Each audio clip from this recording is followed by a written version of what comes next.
conferencia magistral por parte del doctor Luis Fernando Ramos Simón. Es un tema muy importante que tiene una serie de aristas que ustedes verán en la presentación del doctor y que creo viene en un momento perfecto del Congreso, en donde hemos revisado aplicaciones específicas, se han visto esta interdisciplinariedad del área del cómputo, del área de las matemáticas, del área de las bibliotecas y vamos a entrar también con la presentación del doctor Luis Fernando Ramos en un área que también es muy especializada, pero que viene a enriquecer este trabajo que se hace sobre metadatos. Voy a permitirme presentar al doctor Luis Fernando Ramos Simón. Él es profesor titular de la universidad con acreditación de catedrático de Universidad ANECA, adscrito a la Facultad de Ciencias de Documentación y Universidad Complutense de Madrid. Esto de ANECA, esto es porque los académicos en España tienen unas acreditaciones periódicas, algo si quieren similar a lo que tenemos con el Sistema Nacional de Investigadores aquí en México. Para ser docente, ¿es correcto? Se somete a una serie de acreditaciones externas, no solamente las internas de la universidad.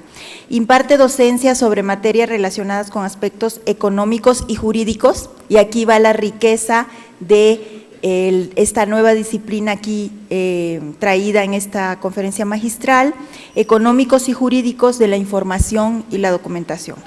Es codirector del grupo de investigación Publidoc UCM y ha sido decano de la Facultad de Ciencias de la Documentación de la Universidad Complutense de Madrid hasta finales de 2011.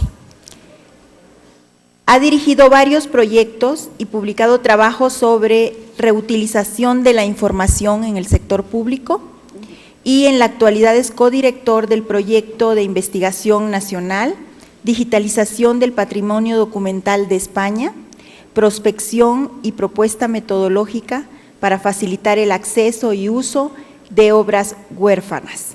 Les pediría que recibiéramos con un aplauso al doctor Ramos Simón. Muchas gracias. Empiezo ya.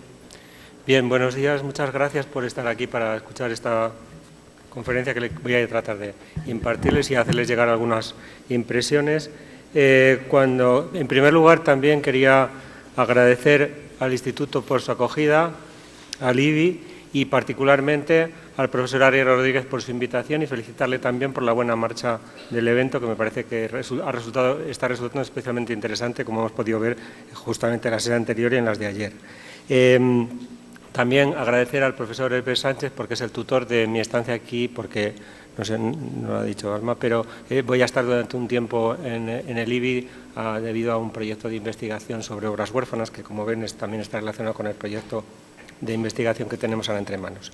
El tema del que les quería hablar es la idea de situar el ámbito de los derechos sobre los metadatos. Este es un aspecto un poco complejo, creo que todos entienden, han visto la definición de metadatos como información relevante sobre el contenido descrito y, como saben, pueden ser administrativos, descriptivos, técnicos, en fin, de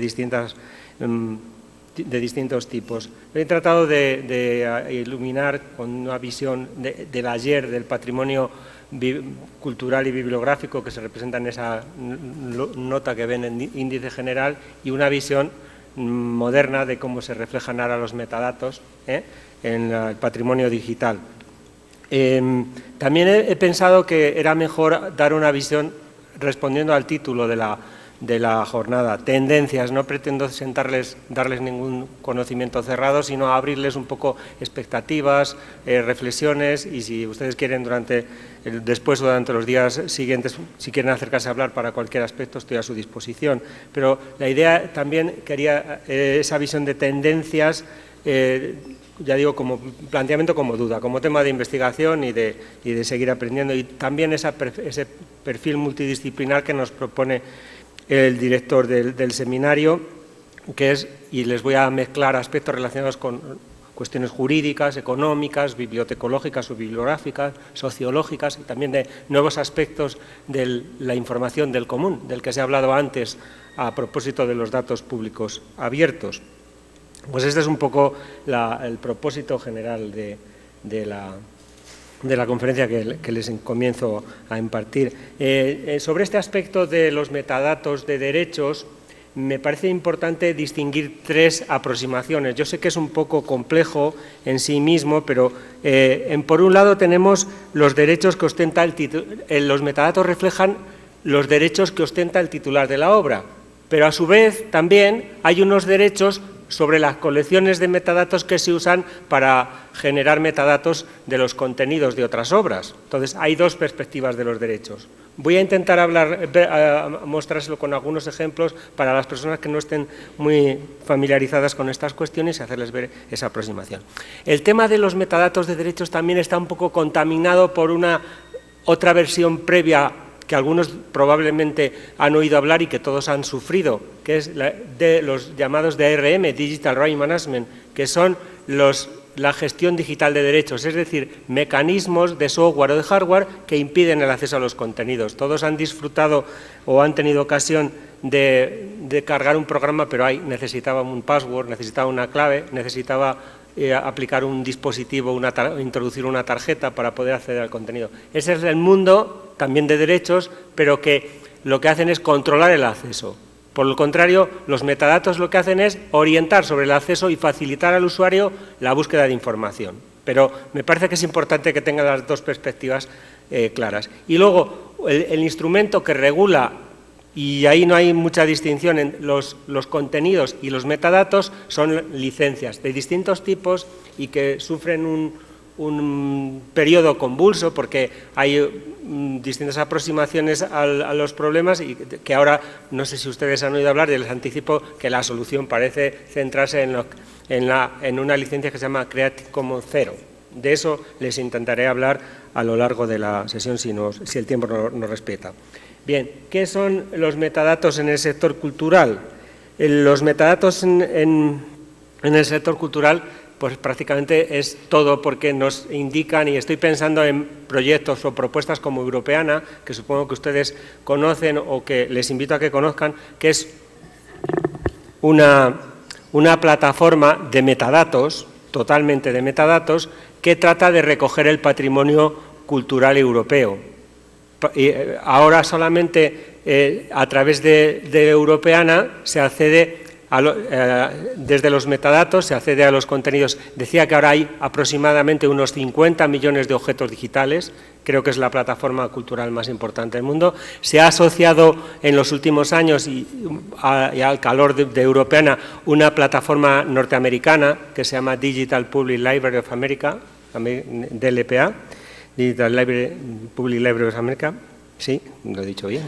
Y entre los dos están creando también un sistema de metadatos compartidos. La DLPA solamente tiene agrupados unos 7 millones de objetos digitales frente a los 54 más o menos que tiene Europeana, pero creo que entre todos van a construir la gran plataforma mundial de acceso al patrimonio cultural y creo que serán los referentes para todas las instituciones culturales en el futuro. Para que vean un poco del ámbito del que estamos hablando, de esos 54 millones se calculaba en un informe que se hizo en 2011 que para poner todo el patrimonio digital en línea era necesario invertir 100.000 millones de euros. Este es uno de los propósitos de la Europa 2020 porque hay una presunción, y creo que todos los que en la mesa que me ha precedido lo ilustra muy bien, que todo lo que no está en Internet no existe. Entonces, es necesario poner todos esos documentos en Internet, y ese es el propósito. Entonces ya empiezo a mezclar esos distintos aspectos. Para hacer esa inversión de 100.000 millones de euros no lo pueden hacer las instituciones públicas, entonces es necesario contar con las instituciones privadas y, lógicamente, a cambio de una participación en la explotación, la reutilización, en el uso de esos materiales. Bien, sigo hablándoles del interés económico de los metadatos. Me parece que es bastante evidente también. Tenemos que plantearnos, quiero decir, interés económico, van a ver un ejemplo en un momento, pero me parece interesante que muchas instituciones culturales públicas se plantean, bueno, como yo tengo esos metadatos, son importantes, los rentabilizo yo y no los voy a dar gratuitos. Vamos a ver primero de quién son, no son de la institución cultural, son de todos, y para qué están. Y ya intentaremos abordar, y si no, en alguna de las preguntas si surgen. La necesidad de que los metadatos públicos sean libres también es una evidencia, porque si no los ponemos a disposición hay varias razones que les argumentaré, pero básicamente es que sin las instituciones culturales, si no se comprometen y aportan ese gran valor que son los metadatos, van a quedar marginadas, y eso será bastante, lo van a ver ustedes con bastante facilidad. ¿Por qué son importantes también los recursos, los metadatos, los recursos de metadatos de las instituciones culturales públicas? Pues porque tienen una gran tradición, tienen un gran valor, hay grandes series de datos, hay una gran calidad, porque los profesionales, bibliotecarios, archiveros han generado durante generaciones un conjunto de información muy valiosa y muy bien estructurada, con grandes, con vocabularios controlados y con un gran valor añadido, lo cual les hace muy interesantes y muy importantes en la economía digital.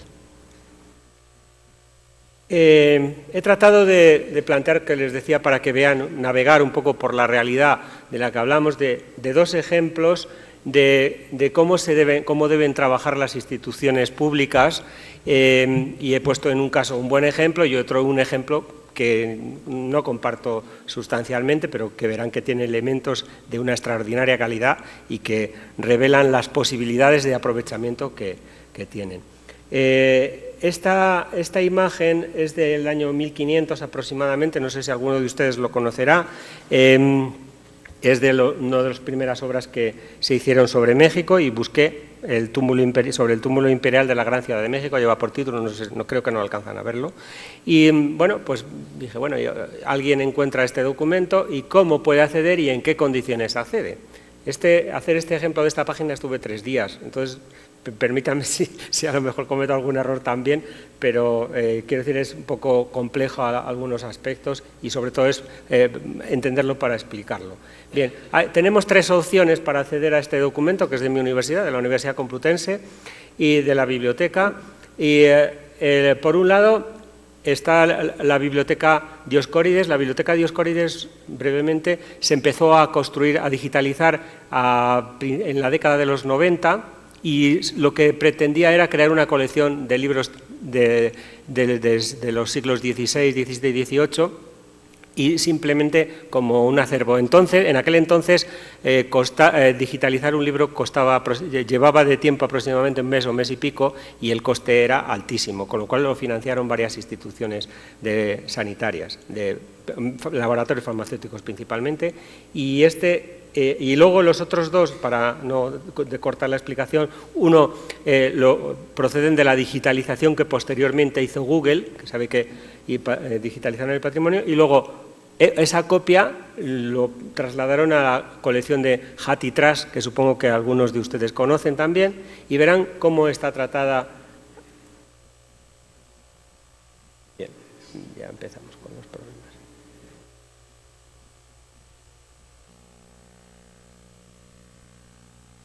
Le juro que lo acabo de probar.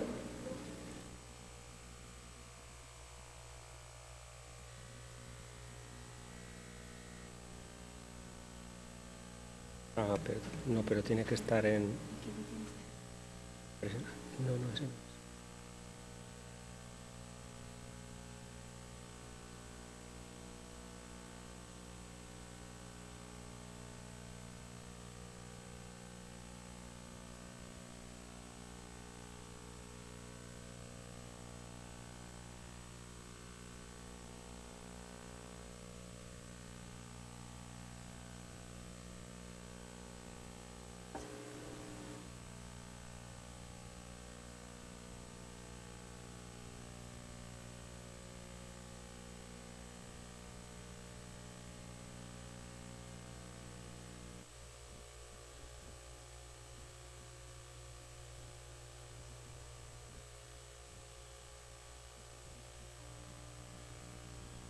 Ahí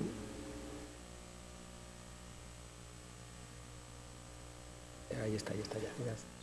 Disculpe, pero había que hacer un paso intermedio para llegar al documento. Como ven, este documento está elaborado por la universidad. Se puede acceder libremente, como han visto, creo que desde cualquier zona de la universidad, y está clasificado. Es muy difícil de descargarlo por completo, tienen que descargarlo prácticamente página por página, y luego sí tiene la ventaja de que permite ver la portada separada y las láminas que hay en el documento, y si ustedes quieren descargarlo también hay una opción, que es las reproducciones, y allí vienen los precios, que aproximadamente para una copia digital es de unos 12 euros para 10 imágenes. Quiero decir, si la imagen es de alta calidad, que no es la que se ve en la web. Esa sería una de las opciones. Las otras opciones son las que permiten la copia digitalizada de Google, y en las dos vemos la forma de acceder. En una pueden acceder cualquiera de ustedes y hacen unas recomendaciones. Me gustaría que tuvieran ocasión de leer el contenido acerca de este libro y las normas de uso que plantea Google, que contra lo que nos pueda parecer plantea un uso mucho más fácil y mucho más sencillo que muchas instituciones culturales públicas. Le dice que ellos han tenido el privilegio de acceder a esta copia que llevaba siglos depositada en una biblioteca, y que se lo ofrecen al público, y simplemente le establecen una serie de comentarios. Le pedimos que, no hay nada prohibido, van a ver luego otra opción, le pedimos que haga un uso exclusivamente no comercial de estos archivos, no envíe solicitudes automatizadas y conserve la atribución, la marca de agua que figura que la digitalización la ha hecho Google. Creo que no es unas exigencias extraordinarias, y me parece razonablemente bien planteado la oferta, teniendo en cuenta que ha invertido para hacer ese uso. Lógicamente se reserva la explotación comercial de la digitalización. La otra opción es, como la Universidad Complutense negoció que una copia era para Google, que podía hacer, siempre que le dejara una copia original a la universidad, podía hacer el uso que quiera, y ahí tienen el uso que les acabo de mostrar. La universidad podía hacer el uso que quisiera. Una de las actividades cooperativas fue incorporarse al archivo, a la organización HathiTrust, y justamente incorporó, entre otras muchas, incorporó esta misma obra que tienen aquí, y como pueden ver, aparece muy claramente la atribución de derechos. Este documento está en dominio público, y esta obra no está sujeta a ningún tipo de derechos de copyright, con lo cual y además lo añade, cualquiera de ustedes puede utilizar ilustraciones, fotografías, etcétera, etcétera, lo que a usted le dé la gana, ¿de acuerdo? Esa es el planteamiento que hace la Universidad Complutense con este libro que les acabo de mostrar, de 1500 y pico. Y otro ejemplo que no me parece tan bien planteado, lo ven aquí con más extensión. Se trata de un hombre sentado, de un yacimiento de Colima, y esta es como nos lo presenta el Museo de América de Madrid. Quería que vieran que este documento también está guardado en Europeana, y en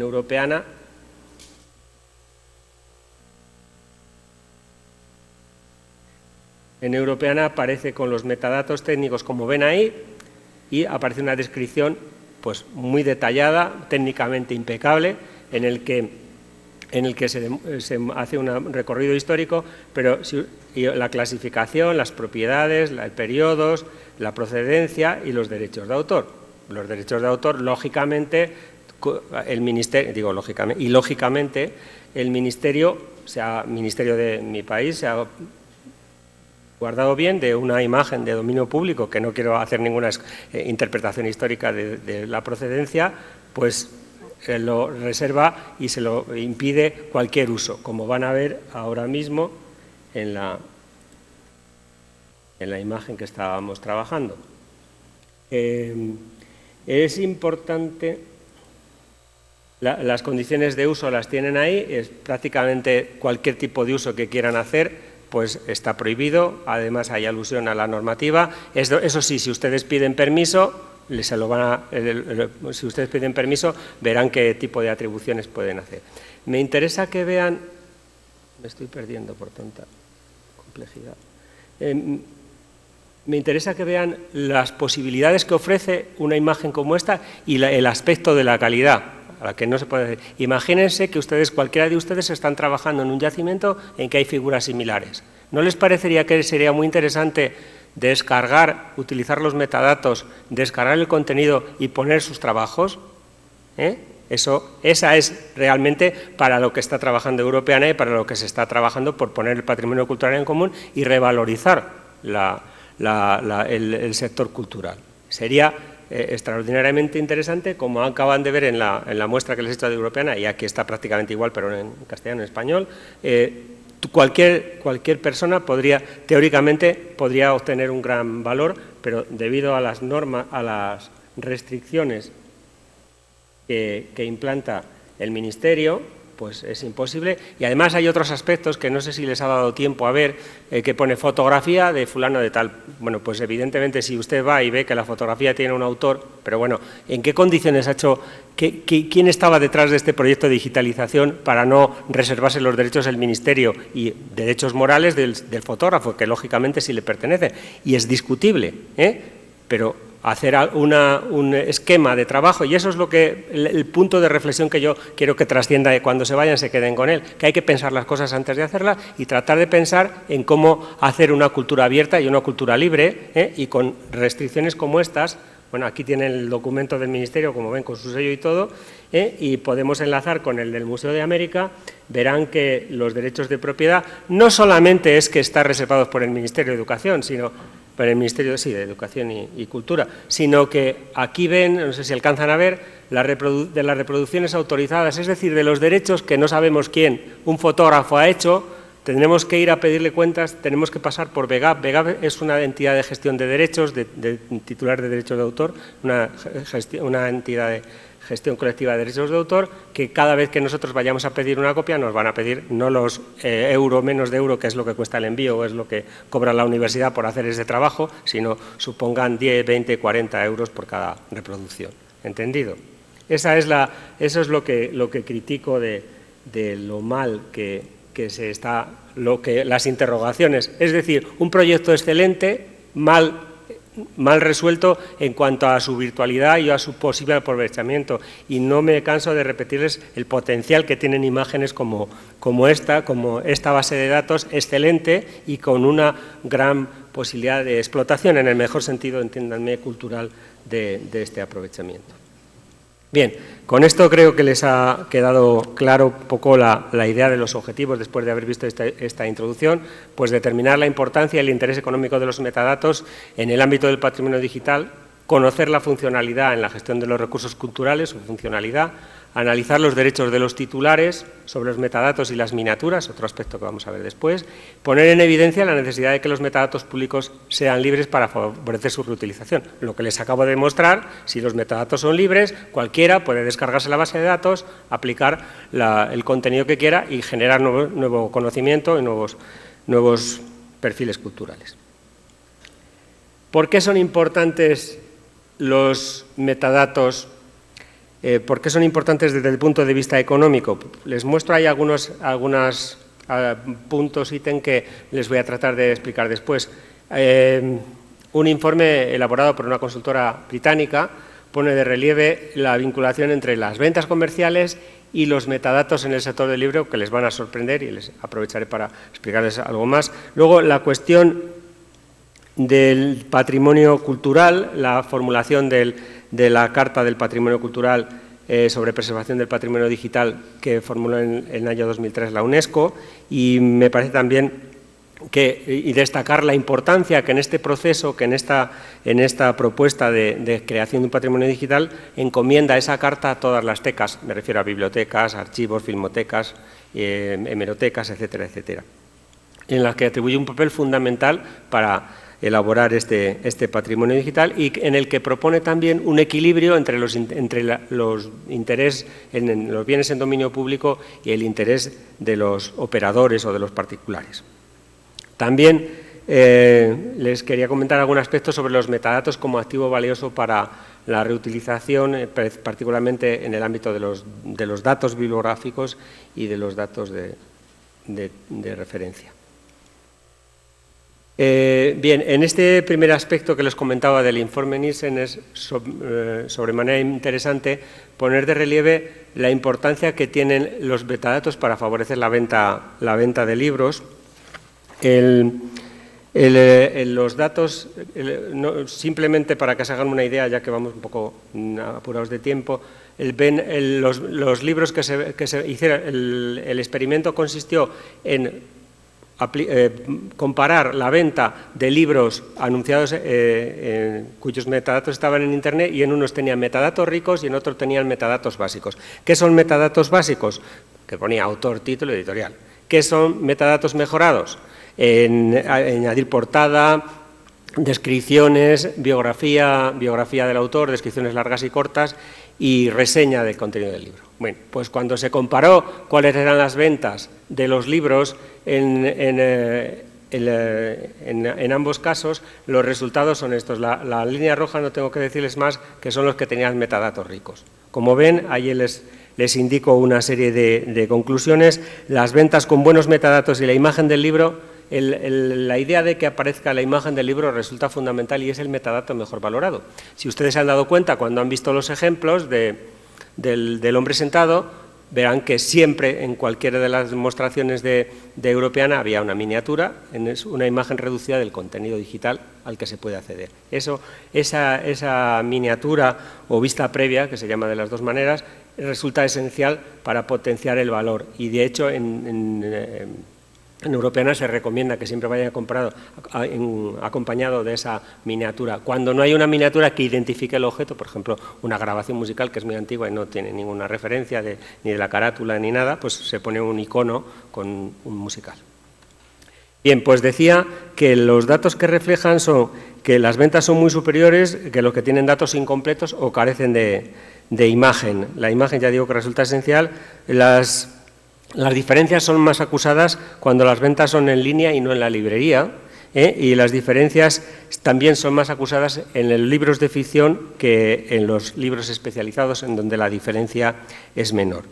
El metadato, como les decía, más influyente, es el último punto que dice ahí, es la imagen de portada con ventas superiores en un 268%, o sea, más de 2 veces y media más un libro con imagen de portada que otros sin imagen de portada, para que vean el impacto que tienen los metadatos en la venta de libros. Desde un punto de vista cultural, también la reflexión, les tomo un poco el ámbito de qué tienen que hacer. Bueno, claro, ya les digo, bueno, si los metadatos, nosotros tenemos unos metadatos mucho mejores, dice cualquier responsable de una biblioteca, de un archivo, de un museo, dice que entonces los vamos a vender porque si valen tanto, vamos a entrar nosotros a competir. Bueno, este es uno de los problemas que ya les había apuntado antes. ¿Qué tenemos que hacer?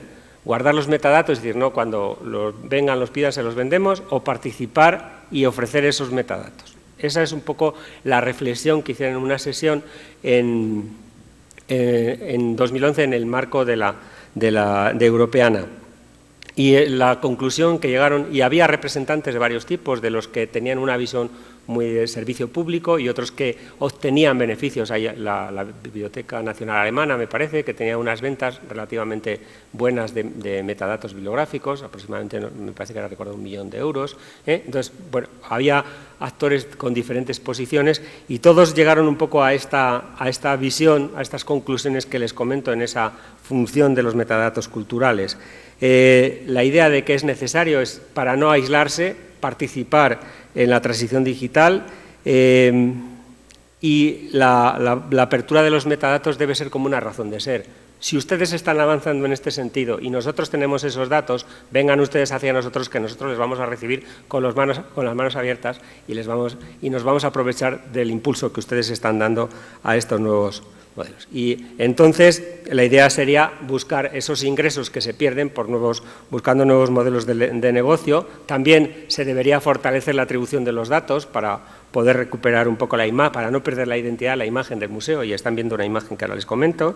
Y la idea es que participen que lo que tienen que hacer esas instituciones, pues participar en nuevos servicios comerciales, por ejemplo, en publicidad para turistas en las guías de los museos o generar nuevos recorridos culturales en las ciudades donde están esos museos o crear apps con publicidad o incorporar una promoción que sea de interés para el museo, para la entidad cultural que se trate. Bien, a propósito como ejemplo de esto que les estoy diciendo, en esa misma sesión, está recogido en uno de los boletines documentales, aparece la idea de la lechera de Yellow Mill Maker, si me equivoco, la idea de la lechera amarilla, luego les vuelvo para que se sitúen, y en el que plantean, y simplemente ahora para no vale. De acuerdo. Entonces, decía que los titulares del Rijksmuseum, los responsables del Rijksmuseum, que es donde está la lechera amarilla, que es la lechera, perdón, de Vermeer, le llamaron a este ejemplo la lechera amarilla, por eso les he enseñado antes de Yellow Mill Maker, porque descubrieron que en Internet se habían generado tantas copias de la lechera que había 10.000 copias diferentes en Internet accesibles y había adquirido un tono amarillento.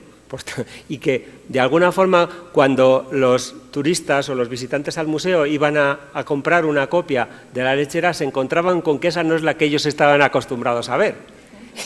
Y entonces se dieron cuenta de que la mejor forma de combatir esa situación era poniendo la imagen en digital, y ustedes la pueden descargar, ahí donde ponemos más detalles, se puede descargar y completamente libre de derechos y acompañado con esos metadatos ricos que antes mostraba.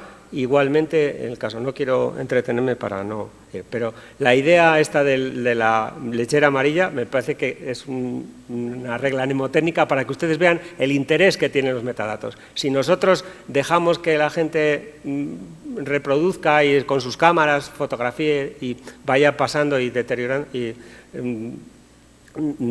depreciando el contenido, pues al final lo que nos encontraremos será con un producto que no lo identifican los propios usuarios.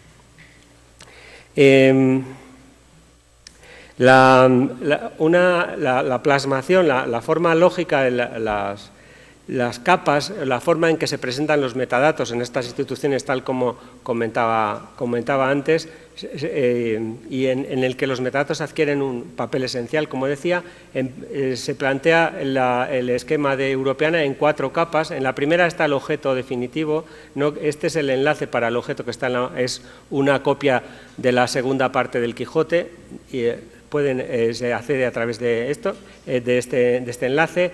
La otra capa es la imagen digital que nosotros obtenemos en nuestro ordenador, cuando el objeto digital y la copia están digitalizados, lógicamente son idénticos, pero se lo he mostrado ahí para que vean esas dos diferencias. La tercera es la miniatura que es visible en Europeana, es decir, tal como veían al hombre sentado de antes, en la imagen que recuperamos de Europeana aparece esta miniatura, esta vista previa del libro, y la cuarta capa es justamente todos los metadatos que acompañan al objeto digital del que se trata. Yo no sé si les he explicado con claridad. Bien, ¿por qué y esos? Se me olvida, un pequeño detalle.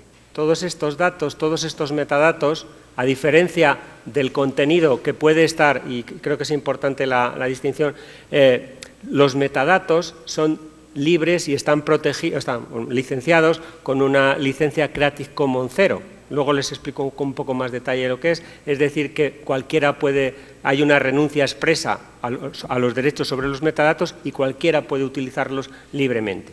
No así con el contenido inicial, que como veíamos antes en la imagen del Museo de América, depende del titular, y entonces lo que permite el Gobierno español o el Ministerio es libre acceso, pero acceso restringido, reutilización no permitida.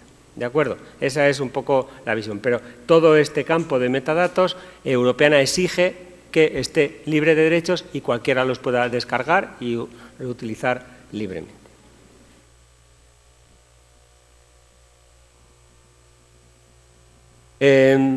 Ya les digo que en esa misma debate que comentaba antes sobre los metadatos públicos y la necesidad de que sean libres, se planteó esa discusión a propósito de ese ejemplo que les decía de la lechera amarilla, y si era qué ventajas o qué inconvenientes tenía, y encontraron 10 ventajas y 10 inconvenientes, pueden consultar el documento también. Por un lado, incremento, las 3 ventajas que he destacado aquí: el incremento de la relevancia de las obras y de los canales hacia el usuario final. Cuanto más vista sea algo, una imagen, más interés atrae para todos.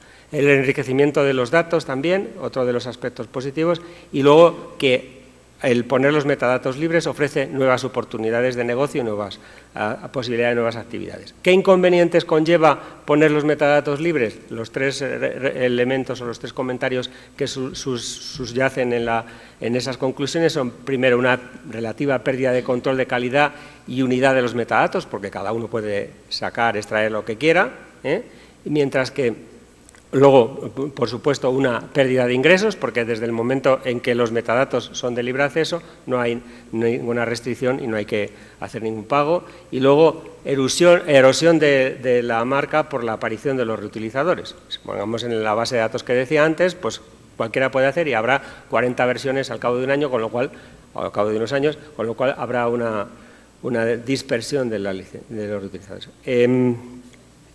Quería también comentarles un aspecto crítico de la licencia. Claro, yo no sé qué idea previa tienen de una licencia, pero una licencia es algo que nos autoriza a acceder a un contenido. Cuando un documento es público, o cuando un contenido, mejor dicho, cultural es público, realmente que nos lo permitan resulta un poco un sarcasmo, ¿verdad? Es como, y yo pensaba, no sé si, pero no faltará nadie, pero es como si alguien marca un trozo de la vía pública y dice: yo te permito que pases libremente. Dice: pero ¿cómo me permites que pase libremente si esto es la calle? Bien, esto es a propósito de otros aspectos de los metadatos y de los metadatos bibliográficos y los metadatos de elementos naturales. Sí, de los nombres científicos, creo que me están entendiendo, de los nombres geográficos. Hay un interés, como es muy complejo el tema, como están viendo, no es muy frecuente que haya muchos estudios, pero un estudio muy reciente pone de relieve que hay más de, viene reflejado en un cuadro, más de 15 grandes recopilaciones de datos, de elementos naturales, de nombres científicos que están protegidos, algunos de Thomson Reuters, tan desconocidos como esa casa que me parece que ayer hablamos de ella en extendido. Entonces, estos autores, decía, lo que plantean claramente es que se debe proponer que no deben estar protegidos de ninguna manera. Hacen una lista extensísima, pero les comento algunas: clasificaciones jerárquicas, listados alfabéticos, informaciones sobre etimología, listados de sinónimos, información general sobre morfología, anatomía o incluso bibliografía relevante. O sea, que esto que es el bien común, los bienes compartidos, pues como ven, cuando se usan para los metadatos, realmente nos encontramos con el problema de que aparecen protegidos, y para usarlos podemos incurrir en alguna infracción legal. Realmente creo que la idea de que el conocimiento es libre debería hacer una interpretación muy clara de que esa licencia cero no es necesario cercar la calle y no se debe permitir una interpretación que permita ese tipo de usos. En el caso de los metadatos de los registros bibliográficos y referencias bibliográficas, sucede algo parecido. Me parece que he omitido por ahí en alguna de la parte el problema de los registros bibliográficos. Aproximadamente solo un 4% de los registros bibliográficos son libres, de los registros bibliográficos, de las recopilaciones de registros bibliográficos. Hay 3 operadores, hay 2 comerciales, el Thomson, la Web of Science, sí, y el otro es el Elsevier, que son los 2 principales operadores, Y el tercero, que es aunque es de libre acceso, y eso es el acceso restringido, y el tercero es Google Academic, que aunque es un operador comercial, es de libre acceso. Bien, pues del conjunto de esos registros, solo el 4%, fíjense, y por eso hay unas distintas propuestas para tratar de hacer que los metadatos bibliográficos sean libres, pero estamos en una situación en que no estamos muy lejos de que ese espacio de libertad sea como tal. Bien, sobre esto mismo hay una declaración de principios del Open Bibliographic Data, que es un organismo, como ven, dependiente de la Open Knowledge Foundation, que es una de las organizaciones más dinámicas en los datos abiertos que hablaban antes y en los datos públicos abiertos y en la propuesta de iniciativas de Open Government. Y ellos se plantean sobre los datos bibliográficos una serie de principios. La publicación de los datos bibliográficos, de esto que les estaba comentando, porque no son abiertos, deben ir acompañados de una declaración simple de principios que deje claras las perspectivas de los editores en cuanto a la reutilización. No, los datos son libres, no, sí, los veo, pero si no puedo hacer nada con ellos, realmente ese es un problema.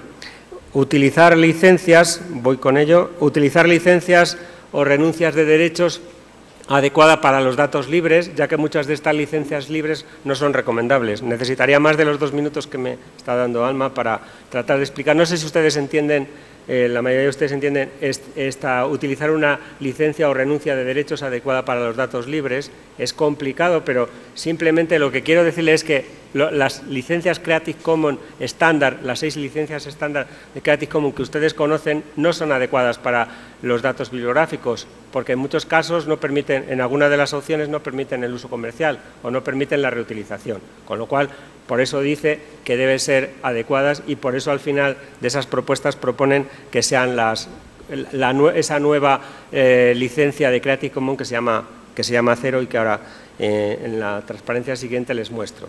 Las 2 licencias que aparecen como recomendables para proteger los metadatos, proteger en el sentido de liberarlos, creo que queda claro, son el Creative Commons Zero, que como están viendo es lo que la propuesta y la regulación que ha hecho Europeana, que exige a sus proveedores que todos los metadatos estén provistos de esa licencia cero, que como ven en la que el proveedor renuncia a todos los derechos de propiedad intelectual que recaigan sobre los metadatos y por su parte Europeana se compromete a publicar, a citar la fuente tanto del proveedor como del titular de los datos, y una licencia similar generada por la Open Knowledge Foundation, similar a la de la familia Creative Commons, es la licencia Open Data Commons, que es con esa abreviatura de PDDLA, que su funcionalidad es la misma.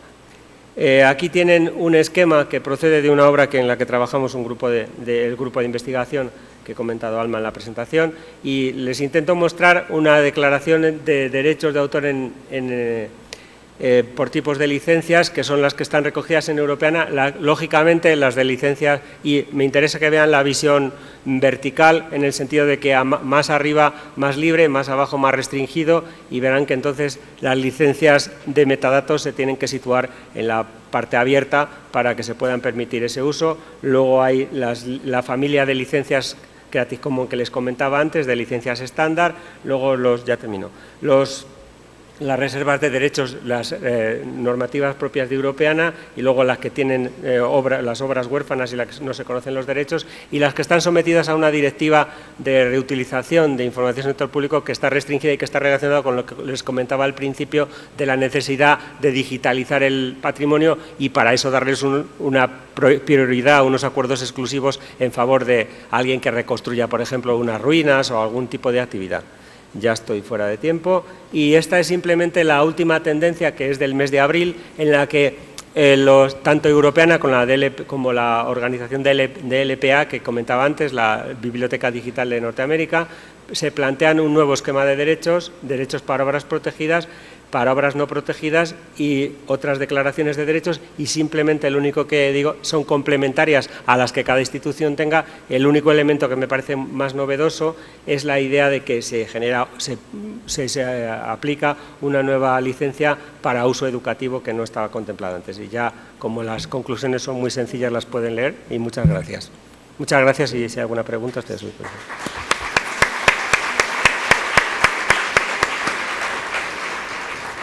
Agradecemos enormemente al doctor Ramos Simón este tremendo esfuerzo de sintetizar un tema tan complejo que requiere cursos de especialidades e incluso grados académicos completos, que tiene que ver con el tema de los derechos de autor y todas las novedades y la forma en que él fue integrando todo este tema que el término inglés commons nos hace reflexionar y que pareciera que lo que antes era commons ya no lo es y que tenemos que luchar mucho para que lo que parecía un pues derecho de una colectividad o del ser humano, como respirar aire limpio o agua o tomar agua pura, poco a poco se está cuestionando, y el tema de la información y de los datos, como bien sabemos nosotros, los diferentes especialistas profesionales que aquí nos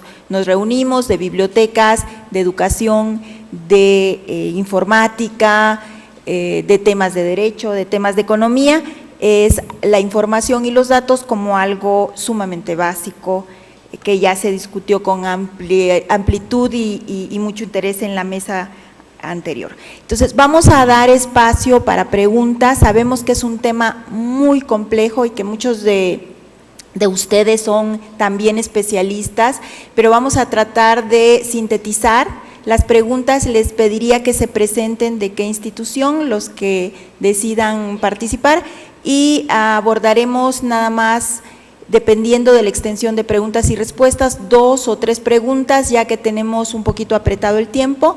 Entonces, si alguien va a participar, no veo todavía ninguna mano levantada.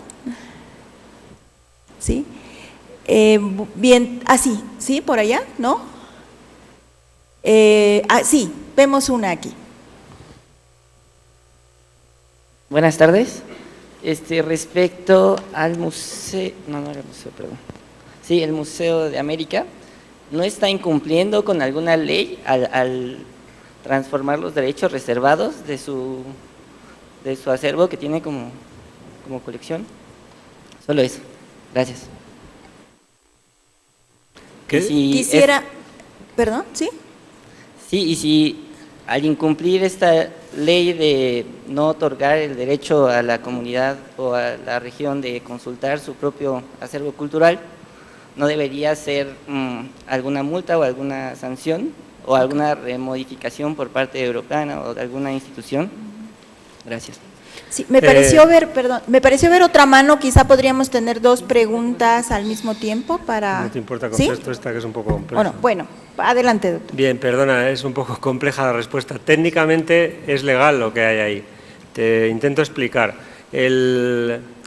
Lógicamente, el Ministerio puede hacer una opción y dejarlo a libre acceso, como has visto que lo hace la Universidad Complutense, de una forma razonablemente accesible, para que tampoco se produzca ningún tipo de pirateo o una situación en la que quede oculto el trabajo de la universidad, ¿verdad?